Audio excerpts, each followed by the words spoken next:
Natry nyo na mag 1, 2, 3. Ano yung magnakaw? Hindi. Jeep? Sa jeep. Oo.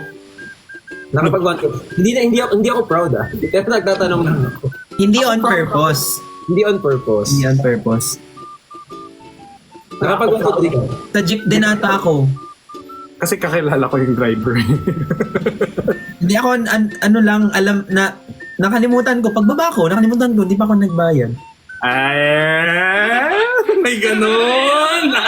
Gipit din ako nun. Hindi.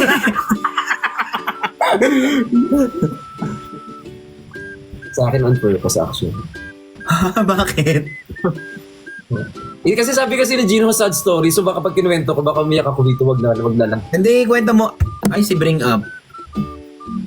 Hindi kasi di ba nung high school ako, second year or first year? Second year. Lumipat ako. Jeep siya, 1 hour jeep away. 1 hour yung ride. Ngayon, walang... 1 hour? Oo, kasi... Ang tagal naman. Parang ganun, mga 45 minutes yung... Hindi ang mahal nun. Oo, nasa 25 pesos, ganyan. 20 or 15 pesos. So, wala kaming ganun. Kailangan namin pumasok sa school. So, minsan, in order para lang makapasok sa school, kaming dalawa ng kapatid ko, hindi naman kami proud. Pero minsan, kailangan namin mag 1, 2, 3 para makapasok. Ang problema na lang pauwi. Gets. Ganun siya. Kaya, Pero ngayon, syempre hindi na yun pwede. I apologize po doon sa mga nasakyan kong jeep nung nakaraan. Sorry po. Hindi ko po sinasadyang mag 1, 2, 3. Graduate naman na po ako ngayon. Nakagraduate po ako. Dahil sa inyo. Opo, dahil sa inyo nakagraduate na po ako. Tapos may nag-comment talaga ikaw pala yun. Ikaw pala yun. Huwag mo talaran yun, masama yun guys Pero may mga times na nakilala kami nung driver, tapos pinuha kami sa harapan. Tapos sabi nila, okay lang dyan na lang kayo sa harap magkapatid.